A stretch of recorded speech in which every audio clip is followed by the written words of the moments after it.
தமிழகம் எங்கும் Max Gold cash for your gold. Max Gold நீங்க தங்க மட்டும் இல்லைங்க, பிளாட்டினம், டைமண்ட், சில்வர், ரூபினி எதை வேணாலும் விற்கலாம். உங்களுக்கான பணம் ரொக்கமா கையிலயோ இல்லைன்னா பேங்க் அக்கௌண்ட்லயோ உடனடியாக செலுத்திடுவாங்க. மார்க்கெட் மதிப்பை விட 100 ரூபாய் ஒரு கிராமுக்கு உங்களுக்கு கூடுதலாக கிடைக்கும். தமிழ்நாடு முழுக்க டோர் ஸ்டெப் சர்வீஸும் இவங்க ப்ரொவைட் பண்றாங்க. உங்களுக்கு கோல்ட விற்கணும்னு அதுக்கு ஒரே ஒரு பெஸ்ட் பிளேஸ் மேக்ஸ் கோல்டு தான். கால் 04445454545. வணக்கம். Big topic with Karthik Mayakumar. Absolute cinema சம்பவம் ஒன்று நடந்திருக்கு. சரியான சீன் இருக்கு மக்களே. அதாவது அமைச்சர்கிட்டயே அர்ச்சகர் ஆட்டையை போட்டால் எப்படி இருக்கும்? அப்பேற்பட்ட விஷயம் நம்ம திருச்செந்தூரில் நடந்திருக்கு. இது நடக்காதான் நினச்சிட்டு இருந்தோம். இப்போ அந்த விஷயம் நடந்துருச்சு. இதை பற்றி தான் முழுக்க பார்க்க போகிற நிகழ்ச்சிக்குள்ள போகலாம்.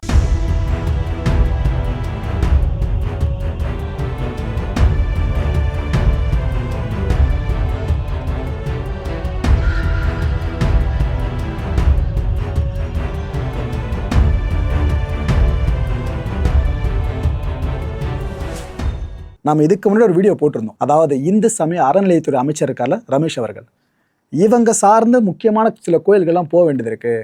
கொஞ்சம் கல்லா கட்டுற ஆட்கள் நிறைய பேர் இருக்காங்க, அதெல்லாம் கவனிக்க வேண்டியது இருக்குது அப்படின்ட்டு. நாம் அந்த வீடியோ போட்டது கீழே கமெண்ட் செக்ஷனில் பல பேருமே, ப்ரோ திருச்செந்தூர் போக சொல்லுங்க ப்ரோ, அங்கே போனால் கண்டிப்பாக நிறைய பேர் மாட்டுவாங்க ப்ரோ, நாங்கள் அந்த கோயில் போயிட்டு வந்தோம், எவ்வளோ கொள்ளடிக்கிறாங்க தெரியுமா, சும்மா போனால் 500 ரூபாய் கேட்குறாங்க, கொஞ்சம் நேரம் கழிச்சு காட்டுவாங்களாம், இன்னும் கொஞ்சம் முன்னாடி போய் நம்ம சாமியை பார்க்கணுன்னாக்கா 2000 ரூபா ஆகுமா, இன்னும் கொஞ்சம் க்ளோஸ்னா 5000 ரூபாய், இன்னும் கொஞ்சம் க்ளோஸு விட்டால் அந்த மூலகிரக சிலை இருக்குல்ல அதை நவுத்திட்டு இவங்களும் நிற்க வச்சுருவாங்க போல இருக்குது. அந்தளவுக்கு காசு வாங்குறாங்கன்னு பல பேர் சொல்ல ஆரம்பித்தா கமெண்ட் செக்ஷனில். இது ஒரு கண்ணில் மாட்டுச்சா என்னவோ தெரியல. அதுவும் நிறைய ஊடகங்கள் இதை பற்றி பேசியிருந்தாங்க. ஒரு காரில் அமைச்சர் ரமேஷ் அவர்கள், சரி நாம் விசிட் பண்ணுவோமே இந்த திருச்செந்தூர் கோயிலுக்கு போயிட்டு அங்கே என்னதான் இருக்குது பார்ப்போமேன்னு கிளம்புனாருங்க. இன்னொரு விஷயம் ஓப்பனாக சொல்லிடுறேன், இவர் அமைச்சர் ஆகிறதுக்கு முன்னாடியே அந்த கோயிலுக்கு போயிருக்கலாம்ல, அங்கே நடந்த விஷயங்களை இவர் கண்டிப்பாக விட்னஸ் பண்ணியிருப்பார்ல. நம்ம கையில் 4 பேர் பவர் வந்துச்சுனாக்கா நம்ம ஆக்ஷன் எடுக்கலான்ற ஆசையும் அவர் மனசில் இருந்திருக்கோல. ரைட்டு, இவர் கிளம்பி போகிறாப்புல. எங்கே? திருச்செந்தூர் சுப்பிரமணிய சுவாமி திருக்கோயில் இருக்குல்ல, அங்கே கிளம்பி போகிறாரு. இவர் போகிற நேரம் வைகாசி விசாக திருவிழாவை முன்னிட்டு பக்தர்கள் இன்னும் கூட்டமாக வருவாங்க. பக்தர்கள் கூட்டம் அதிகமாகுதுன்னா கடலில் மீன் அதிகமாக இருக்கா மாதிரி தான். வலையை போடுவாங்க, அங்கே அந்த அமௌண்ட் வாங்கிட்டு உள்ளே கூப்பிட்டு போவாங்களே அவங்க, ஏதாவது கொஞ்சம் வெல்த்தியான மீன் சிக்கிச்சுனாக்கா ஒரு 5000 ஆட்டையை போட்டு கிளம்பி போயிட்டே இருப்பாங்க. சாமியை கிட்ட காட்டுறா அப்படின்னு சொல்லிட்டு. கரும்பு இதெல்லாம் காசு வாங்கிட்டு வச்சு பார்த்தீங்களா, சாமியை கிட்ட காட்ட காசு. ஸோ இவர் கிளம்பி போயிருக்காரா, பக்தர் கூட்டம் அமோகமாக இருந்திருக்கா. பொதுவாக ஒரு மினிஸ்டர் எப்படிங்க வருவாங்க, நல்லா வெள்ளையும் சொல்லியுமா ஒரு புடை சூழ அப்படி வந்து கெத்தா நிற்பாங்களா, அதை பார்க்கும்போது நிறைய பேர் அலர்ட் ஆகிடுவாங்க, ஐயோ மினிஸ்டர் வரார் போல இருக்கு அப்படின்ட்டு. ஆனால் இப்படி தாங்க போனார் அவர். இதை போல் ஒரு பிளாக் டிஷர்ட் ஒன்று போட்டுக்கிட்டாப்புல, ஒரு மாஸ்க் ஒன்று போட்டுக்கிட்டாப்புல. இதை போட்டுக்கிட்டு தான் அந்த கோயிலுக்குள்ளே ஒரு என்ட்ரியை கொடுக்குறாரு. அப்போ பக்தர்களோட பக்தராக கலந்து இவர் அங்கே நிறைய பேர் இருப்பாங்க பத்தினா சுற்றிக்கிட்டு, அதில் ஒரு சில அர்ச்சகர்கள்கிட்ட பேச்சு கொடுத்துருக்காப்புல, எங்கள் இது போல் சாமியை பார்க்கணும், சீக்கிரம் பார்க்கணும், கூட்டு போக முடியுமா அப்படின்ட்டு. அவங்க உடனே பேஷ் இதுக்கு தானே நாங்கள் இருக்கோம் அப்படின்ட்டு தரிசனம் செய்யணும் அப்படின்னா ஒருத்தருக்கு 1000 ரூபாய் அப்படின்னு கேட்டிருக்காப்புல. இவரும் சரின்ட்டு அவரோட உதவியாளர்கள்னு இவர் ப்ளஸ் மற்ற 3 பேர்னு சொல்லிட்டு ஒட்டு மொத்தமாக 4 பேர் எல்லாருக்கும் சேர்த்து 4000 ரூபான்னு ஜிபே அமைச்சர்கிட்டே காசு வாங்கியிருக்காங்க. இந்த விஷயம் நடந்துச்சா. இவர் அதுக்கப்புறம் ஒரு சில சம்பவங்களை பண்ணிட்டாப்புல, அதை பற்றி நான் போக சொல்கிறேன். அங்கே திருச்செந்தூர் கோயிலில் இருக்க அன்னதான கூடம் இருக்குல்ல, அங்கேயும் நேரில் போனாப்புல. போயிட்டு அங்கேயே விசிட் பண்ணி அந்த உணவோட தரம் இருக்குல்ல அதை ஃபுல்லாக சோதிச்சிருக்காப்புல. அண்ட் அங்கே இருக்க அதிகாரிகள் கிட்ட, இங்கே இந்த காசு நல்லா புழங்கிட்டு இருக்கு பார்த்தீங்களா, வர போகிற பக்தர்கள் கிட்ட இருந்து காசு அடிக்கிற கும்பல், இவங்களை பற்றி பேசியிருக்காப்புல, கடிஞ்சிருக்காரு என்ன நடக்குது இங்கே அப்படின்ட்டு. இதுக்கப்புறம் இணை ஆணையர் ஆஃபீஸையும் அவர் போய் பார்க்குறாரு. இதெல்லாம் பார்க்கணும், ஆக்ஷன் எடுக்கணுன்றதான் அமைச்சரோட வேலை. அதை ப்ராப்பராக இங்கே பண்ணி முடிச்சிட்டாரா. இதுக்கப்புறம் என்ன பண்ணுறாரு, காசை வாங்கி மொட்டை அடிக்கிறாங்களே பக்தர்கள் தலையில், உண்மையிலேயே மொட்டை அடிக்கிற இடம் இருக்குது பார்த்தீங்களா, அங்கே போன்ட்டு அங்கேயும் கிளம்பி போகிறாரு. போய் பார்த்தா வசூல் ராஜாக்களின் அட்டகாசம் அங்கே இன்னும் அதிகமாக இருந்திருக்கு. அதாவது இலவசமாக நீங்கள் முடி இறக்கலாம், ஆனால் அங்கே இலவசம் கிடையாது, அமௌண்ட்டு எதுக்கு தொட்டாலும் அமௌண்ட்டுன்ற மாதிரி காசு அவ்வளோ தேடி வாங்கியிருக்காங்க பக்தர்கள்கிட்ட. போன அவர் ரைட்டு மொட்டை அடிக்கிறதோடு சேர்த்து பக்தர்கள் பர்சியை நீங்கள் காலி பண்ணுறீங்களான்ட்டு கடுப்பாயிட்டு இருக்காப்புல. இங்கே என்ன நடக்குதுன்னு தெரிஞ்சிச்சா. இதுக்கப்புறமா ஆக்ஷன் எடுக்க ஆரம்பிச்சாருங்க. சும்மா வான் பண்ணி விடுறதெல்லாம் கிடையாது, ஆக்ஷன் நல்லாவே எடுத்திருக்காப்புல. லிஸ்ட்டு போடுறேன் யாரை சிக்கியிருக்கா அப்படின்ட்டு. இந்த முடி இறக்குறவங்க அந்த வேலையை பண்ணுவாங்க பார்த்தீங்களா, அதில் சங்கர், நாகராஜ் அப்படின்ற 2 பேருங்க. இந்த 2 பேரோட லைசன்ஸ் இருக்குல்ல, இந்த தொழில் சார்ந்த லைசன்ஸு, அதை ரத்து பண்ணிட்டாங்க. அந்த 2 பேருக்கும் காசாக வாங்குறீங்கம்மா அவனை வர்ற பக்தர்கள்கிட்ட இல்லீகலா அப்படின்ட்டு. மறு உத்தரவு வர வரைக்கும் அவங்க பணி நீக்கும். அது வரைக்கும் எதுவும் மொட்டை அடிக்க முடியாத மக்களே. அவங்க தனியாக உட்காந்து 2 பேரும் மாறி மொட்டை அடிச்சாதான் உண்டு. அவங்க 2 பேரை கொஞ்சம் முடிவு கட்டி உட்கார வச்சாச்சா, மறு உத்தரவு வர வரைக்கும் அவங்க வேலை பார்க்க முடியாது. லைசன்ஸே கேன்சல் பண்ணியாச்சு. அடுத்த ஆக்ஷன் பார்த்தீங்கன்னா, இந்த முடி காணிக்கை பிரிவு கண்காணிப்பாளர்கள் இருப்பாங்கள்ல, அவங்க ஒழுங்காக இருந்தால் இவங்க ஒழுங்காக இருந்திருக்கணும்ல. அப்போ அவங்க மேலே தப்பு இருக்குல்ல, தார்மீக பொறுப்பு அவங்களுக்கும் இருக்குல்ல. அவங்கள பிடிச்சி சத்தம் போட்டிருக்காப்புல, என்னப்பா பண்ணிட்டு இருக்கீங்க அப்படின்ட்டு. இதுக்கப்புறம் இந்த முடி இறக்குற இடம் இருக்குது பாருங்க, அங்கே பக்தர்களோடு நீங்களும் வரணும். அடிக்கடி வந்து ஃபுல்லாக இங்கே இன்ஸ்பெக்ட் பண்ணுங்க, ஆய்வு நடத்துங்க. யாராவது முடி இறக்குறவங்க சேர்த்து பக்தர்கள் பர்சையும் இறக்க ஆரம்பிச்சா கண்டுபிடிங்க, ஆக்ஷன் எடுங்கன்னு அவங்களுக்கு ஒரு வார்னிங்கை கொடுத்துட்டு வந்திருக்காப்புல. இதுக்கப்புறம் காவலாளிகள், திருச்செந்தூர் கோயில் போனவங்க நல்லா தெரியும், காவலாளியே சுற்றிக்கிட்டு இருப்பாங்க. ஆனால் அவங்களும் கரப்ஷன்வாதியாக இருப்பாங்க. அப்படியே உங்களை கைத்தாங்களா கூப்பிட்டு போயிட்டு சத்யாபதியில் துணி எடுக்க கூப்பிட்ற மாதிரி வச்சுட்டு போவாங்க. வாங்க சாமி நாங்கள் கிட்ட காட்டுறோம் அப்படின்ட்டு. அவங்க போயிட்டு இன்னொருத்தர் லிங்க் கொடுப்பாங்க, அவர் இன்னொருத்தர் அப்படியே போகும் செயின் மாதிரி. இந்த லூப்பு ஃபுல்லாக காசு தான். அங்கே 5000 வாங்குறாங்கனாக்கா படிப்படியாக அப்படியே 1000 2000 மாதிரி பிரிச்சுப்பாங்க. இது போல் ஒரு டீம் ஒர்க்காக நெட்ஒர்க்காக பார்த்துட்டு இருக்காங்களா. காவலாளிகள் 2 பேருங்க, ஒருத்தர் கருப்பசாமி, இன்னொருத்தர் தோப்பு. இந்த 2 பேர் என்ன தெரியுமா கொடுமை, இராணுவத்தில் சேவையாற்றினவங்க, முன்னாள் இராணுவ வீரர்கள். அவங்களும் இப்படி கரெக்டாக மாற்றி வச்சுருக்காங்க பார்த்தீங்களா. இந்த 2 பேரையும் இனிமேல் இந்த கோயில் சார்ந்து எந்த வேலையிலையும் சேர்க்கக்கூடாதுன்னு உத்தரவை பிறப்பிச்சிட்டாரு அமைச்சர். டிஸ்மிஸ்ஸு, வெளியே போங்கன்றாங்க 2 பேரையுமே. அண்ட் இவங்க கூட அர்ச்சகர்கள், இந்த கதையின் மாந்தர்கள், நாயகர்கள் இவர் தானே, ஐயப்பன், ஞானமணி, இப்படி 2 அர்ச்சகர்கள். மறு உத்தரவு வர்ற வரைக்கும் இவங்க இந்த கோயிலில் பூஜை பண்ணவே கூடாது, தடை விதிச்சிருக்காங்க. ஆக்சுவலாக இதுதான் பல பேரும் தவறுதலாக வெளியே செய்திகளை பரப்ப ஆரம்பிச்சிட்டாங்க. அர்ச்சகர்கள்ன்றதால இவர் ஆக்ஷன் எடுக்கல அப்படின்ட்டு. அது என்ன கதை எதுக்காக நான் போக சொல்கிறேன். ஆனால் ஆக்ஷன் எடுக்கப்பட்டிருக்கு, அவங்க பூஜை பண்ண தடையை விதிச்சாச்சு. அதிகாரிகள் கிட்ட அமைச்சர் ஆவேசம் காமிச்சிருக்காருங்க. இந்த கோயிலை என்ன நீங்கள் நிர்வகிக்கிறீங்கன்னு எல்லார்கிட்டையும் சத்தம் போட்டிருக்காப்புல. இனிமேல் இது போல் நடந்துச்சுன்னா அவ்வளோதான்னு வான் பண்ணிட்டு வந்திருக்காரு அங்கேருந்து. இதுக்கப்புறம் அமைச்சர் ரமேஷ் அவர்கள் செய்தியாளர்கள் சந்தித்து எல்லாத்துக்கும் விளக்கம் கொடுத்தாப்புல. அப்போ என்னென்ன சொன்னார், பல பேரும் சோஷியல் மீடியா முதற்கொண்டு நிறைய தளங்கள் இதை பற்றி எழுதுனாங்கப்பா. இது போல் கோயிலில் காசு வாங்குற விஷயம் அதிகமாக நடக்குது, திருச்செந்தூர் கோயில் அதிகமாக நடக்குதுன்னு ஊடகங்களை பார்த்தேன், சமூக ஊடகத்தில் பார்த்தேன். இதெல்லாம் பார்த்துட்டு சரி என்ன தான் நடக்குது பார்ப்போமேன்னு சர்ப்ரைஸாக கிளம்பினாங்க போனேன் திருச்செந்தூர் கோயிலுக்கு. பாரபட்சம் இல்லாமல் நான் ஆக்ஷன் எடுத்திருக்கேன். இவங்க இந்த சாதி அந்த சாதி எதுவும் இல்லை, பாரபட்சம் இல்லாமல் ஆக்ஷன் எடுத்திருக்கேன். ஏதோ நான் மன்னிப்பு கடிதம் கேட்டு வாங்கிட்டேன், அதுக்கப்புறம் அவனை மன்னிச்சு விட்டேன் அப்படின்னு சொல்கிறாங்க. அது கிடையாதுங்க உண்மை. விளக்க கடிதம் தான் வாங்கியிருக்கேன், அது ஒரு ஃபார்மாலிட்டி, அதை நான் வாங்கியிருக்கேன். அதுக்கப்புறம் என்ன ஆக்ஷன் எடுக்க முடியுமோ அதையும் எடுத்திருக்கேன்னு சொல்லியிருக்காப்புல. எதுக்கு ப்ரோ இந்த குற்றச்சாட்டு இவர் சார்ந்து சுமத்தப்படுதுன்னு கேட்டிங்கன்னா, இந்த டிவிக்கு அமைச்சரவையில் பட்டியலினத்தை சேர்ந்தவங்க 8 பேர்னா, பிராமணர்கள் 2 பேர். ஸோ எதுக்காக இவர் சார்ந்து அந்த குற்றச்சாட்டை முன்வைக்கிறாங்கன்னு தெரிஞ்சிருக்க நம்புகிறேன். இப்போ சோஷியல் மீடியா முழுக்க இந்த லெட்டர் தான் பயங்கர வைரலாக சுற்றிக்கிட்டு இருக்கு. அதை ஒரு எழுதி வாங்கினதாக சொல்லப்படுது பார்த்தீங்களா. அது சார்ந்த சோஷியல் மீடியாவில் உறுதிப்படுத்தப்படாத கடிதம் தான் இதை பல பேர் ஷேர் பண்ணிட்டு இருக்காங்க. அதாவது அந்த அர்ச்சகர்கள் எழுதி கொடுத்துருந்தா என்ன எழுதி கொடுத்துருப்பாங்க, அது சார்ந்து, ஐயா மதிப்பிற்குரிய அறநிலைத்துறை அமைச்சர் அவர்களுக்கு வணக்கம். நாங்கள் இக்கோயிலில் கடந்த 10 வருடமாக வேலை செய்து வருகிறோம். தரிசனத்திற்கு வந்திருப்பது அமைச்சர் என தாங்கள் தான் என தெரியாமல் தங்களிடமே ஜிபேயில் 4000 ரூபாய் வாங்கிவிட்டோம், லஞ்சம் வாங்கிவிட்டோம். தயவு கூர்ந்து எங்களை மன்னித்து விடுங்கள், நன்றி ஐயா. இப்படிக்கு திருச்செந்தூர் அர்ச்சகர்கள்னு அதில் வார்த்தைகள் இருக்குது. எது உண்மையாக அவங்க ஹேண்ட் ஓவர் பண்ணதா என்னவோ தெரியல. ஆனால் இதை தான் பல பேருமே சோஷியல் மீடியா முழுக்க ட்ரெண்ட் பண்ணிட்டு இருக்காங்க. மன்னிப்பு கடிதம் இவர் வாங்கலைன்ற விஷயம் இப்போ கிளியர் ஆகிடுச்சா உங்களுக்கு. விளக்க கடிதம் வேறு, மன்னிப்பு கடிதம் வேறு. மன்னிக்கிறதா இருந்தாக்கா மன்னிப்பு கடிதம் எடுத்துகிட்டு ஓகேப்பா நம்மளாக இருக்கீங்க, ஓகே போங்க, அதுக்கப்புறம் வேலையை பார்த்துங்க அப்படின்னு சொல்கிறத தான் குற்றச்சாட்டை பல பேர் கழிப்பு விட்டாங்க. ஆனால் இவர் தெளிவாக சொல்லிட்டாரு, நம்ம ஆளுவான்லாம் கிடையாது, தப்பு பண்ணது யாராக இருந்தாலும் மௌன தண்டனை தான், அதைத்தான் நான் பண்ணியிருக்கேன்னு சொல்லியிருக்காரு. வித்தியாசம் புரிஞ்ச மக்களை தெளிவாக உங்களுக்கு மேனிபேட் ஆகாதீங்க. பல பேர் அரசியல் காழ்ப்புணர்ச்சி கருதி இந்த விஷயத்தை அப்படி மேனிபேட் பண்ணிட்டு இருக்காங்க, அதை தயவு செஞ்சு நம்பிடாதீங்க. இதுக்கப்புறம் என்ன தெரியுமா சொல்லியிருக்காரு அமைச்சர் அவர்கள், அடுத்தடுத்த கட்ட ஆய்வுகளையும் நான் மேற்கொண்டுட்டு இருக்கேன். உதாரணத்துக்கு இந்த கோயில் சொத்துக்கள் இருக்குல்ல, இதை பற்றி ஃபுல்லாக ஆய்வு. கோயில் சார்ந்த வருவாய் என்னென்ன, இதை பற்றி ஆய்வு. நான் உண்மையை சொல்கிறேனே, கோயிலில் லீகலாக வர்ற பணம் இருக்குல்ல, காணிக்க பணம், மற்ற விஷயங்கள், கோயிலோட ப்ராப்பர்ட்டி சார்ந்து அதுலேருந்து வர இன்ட்ரெஸ்ட்டு, இதெல்லாம் விட இந்த கல்லா கட்டினாங்க பாருங்கள் வசூல் ராஜாக்கள், வர்ற பக்தர்கள் பர்ஸில் கை வச்சு, அதுதான் அதிகமாக இருக்கும் ரெவன்யூ. 2 ரெவன்யூ லிஸ்ட்டை போடணும் போல இருக்குது, P&L அக்கௌண்ட் மாதிரி, இங்கே ஒன்று அங்கே ஒன்றுன்னு. அடிப்படை வசதிகள் இருக்குல்ல கோயிலில், இதை பற்றியும் ஃபுல்லாக ஆய்வு. கோயிலோட ஒட்டுமொத்த தூய்மை சார்ந்த ஆய்வு, பக்தர்களோட விரைவு தரிசன ஏற்பாடுகள் இருக்குல்ல, இதை தரம் உயர்த்த சம்பந்தமான ஆய்வையும் பண்ணியிருக்காப்புல. இதோட ஃபைனல் ரிசல்ட் இருக்குல்ல, இந்த ரிப்போர்ட் சீர வந்துருமாங்க. அந்த ரிப்போர்ட்டில் தான் இந்த விவரங்கள் சார்ந்து என்னென்ன இருக்குன்னு நம்பர்ஸோடு தெரிய வரும். அது தெரிய வந்த பிற்பாடு கண்டிப்பாக எல்லாருமே ஆக்ஷன் எடுப்பேன்னு சொல்லியிருக்காப்புல. இதுக்கப்புறம் எத்தனை பேர் சிக்க போகிறாங்களோ நான் அடித்து சொல்கிறேன். மினிமம் 10, மேக்ஸிமம் எத்தனைன்றது இன்னும் கொஞ்ச நாளில் தெரிஞ்சிடும்னு நினைக்கிறேன்.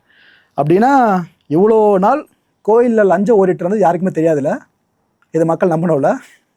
ஏன்னா அங்கே தப்பே நடக்கலைண்ணா அப்புறம் எப்படி அமைச்சர் ஆக்ஷன் எடுத்திருக்காரு. அப்படின்னு இவ்வளோ நாள் தப்பு நடந்துட்டு இருக்குல்ல, அப்பயும் யாருமே அதை கேர் பண்ணல. இதை நான் சொன்னாக்கா வண்டாம்பே டிவி கேக்கு முட்டு கொடுக்க அப்படின்னு பல பேர் ஆரம்பிச்சிருவீங்க. நம்ம சேனல் யாருக்கானது? உண்மையை ஃபேக்டை தெரிஞ்சுக்க விரும்புகிறவங்க மட்டும் வந்து பார்க்க வேண்டிய சேனல்.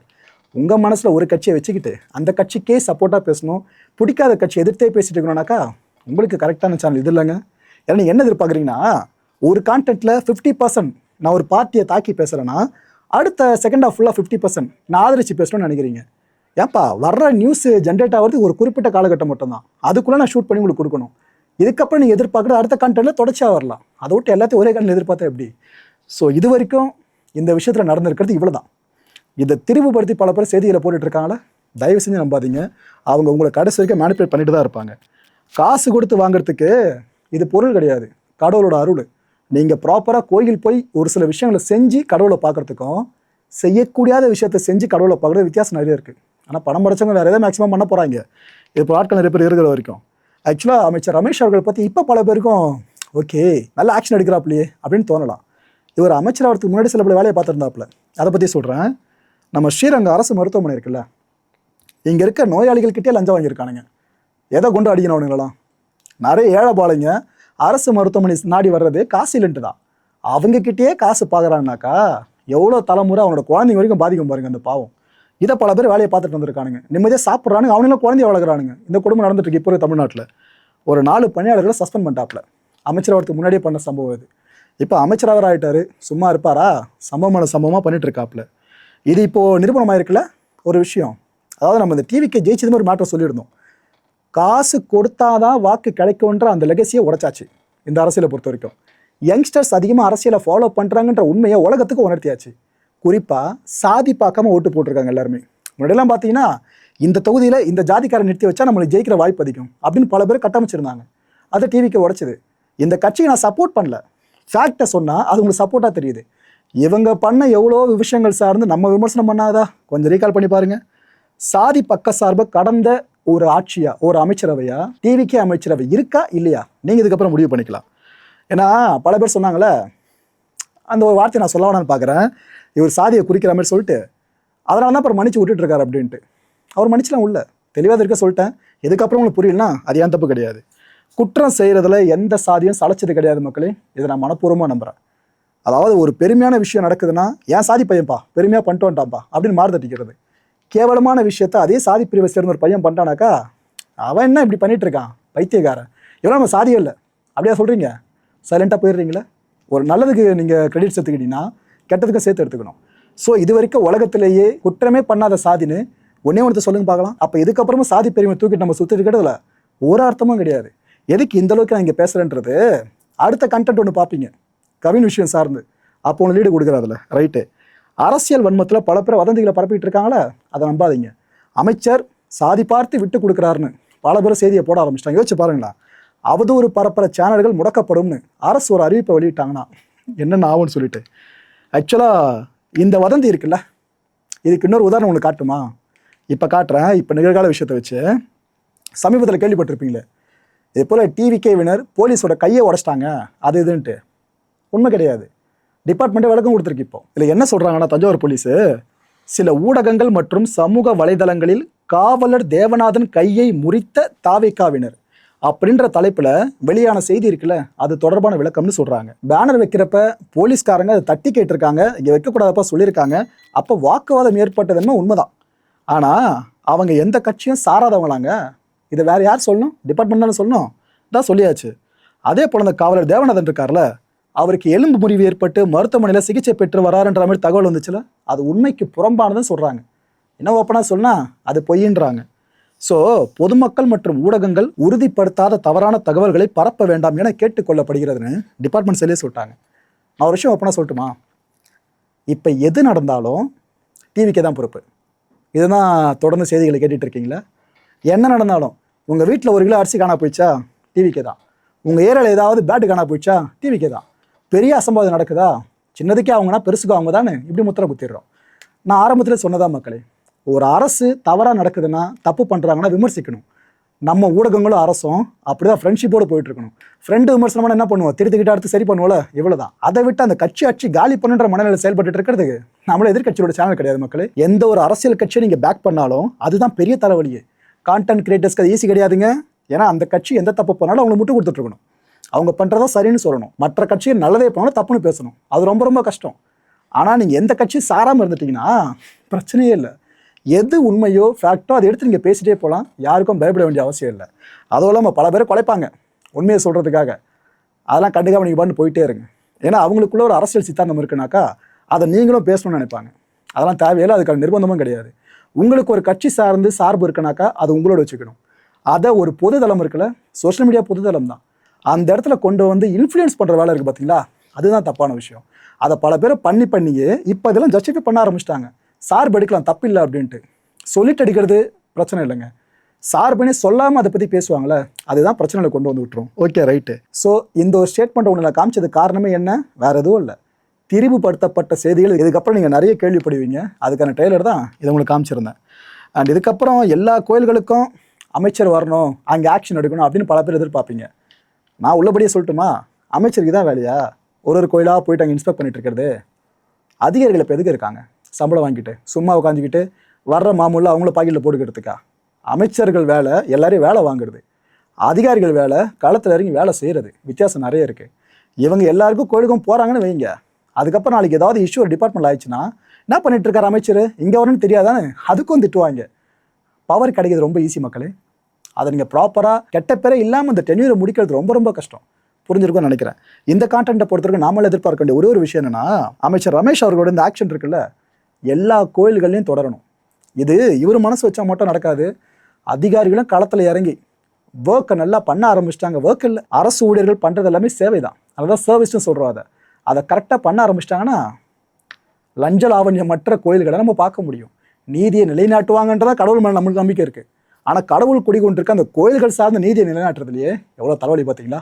அடுத்த நிகழ்ச்சியை சந்திக்கலாம். நன்றி, வணக்கம். தமிழகம் எங்கும் Max Gold, cash for your gold. Max Gold நீங்க தங்க மட்டும் இல்லைங்க, பிளாட்டினம், டைமண்ட், சில்வர், ரூபினி எதை வேணாலும் விற்கலாம். உங்களுக்கான பணம் ரொக்கமா கையிலயோ இல்லைன்னா பேங்க் அக்கௌண்ட்லயோ உடனடியாக செலுத்திடுவாங்க.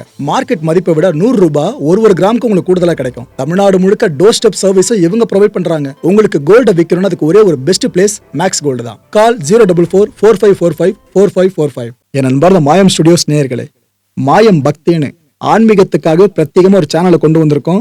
மறக்காம சப்ஸ்கிரைப் பண்ணி அந்த சேனலுக்கு உங்களோட ஆதரவை மனப்பூர்வமா தெரிவிங்க. வணக்கம் மாயம் ஸ்டுடியோஸ் நண்பர்களே. மாயம் ட்ரெண்ட்ஸ் அப்படின்ற ஒரு புதிய ஃபேஸ்புக் பேஜை ஓப்பன் பண்ணியிருக்கோம். நீங்கள் யூடியூப்ல பார்த்துட்டு இருக்கீங்களா நம்மளோட கான்டென்ட்ஸ்லாம், இதெல்லாம் விட ஒரு படி மேலே ரொம்ப கிறிஸ்பாகவும் ரொம்ப சூப்பராகவும் நிறைய கான்டென்ட்ஸ் உங்களுக்கு இந்த பேஜில் காத்துட்டு இருக்குங்க. ஸோ உடனடியாக ஃபேஸ்புக் பிளாட்ஃபார்ம் போங்க, மாயம் ட்ரெண்ட்ஸ்னு டைப் பண்ணி சர்ச் பண்ணி நம்ம பேஜை ஃபாலோ பண்ணுங்க. அப்படியே நம்ம சேனலையும் நீங்கள் சப்ஸ்கிரைப் பண்ணிட்டீங்க அப்படின்னா இன்னும் நிறைய புது கான்டென்ட்ஸை உங்களுக்காக ப்ரொடியூஸ் பண்ணி கொடுத்துக்கிட்டே இருப்பாங்க. நீங்கள் பண்ணுற ஒவ்வொரு சப்ஸ்கிரிப்ஷனும் எங்களுக்கு பெரிய மோட்டிவேஷனாக அமையும்.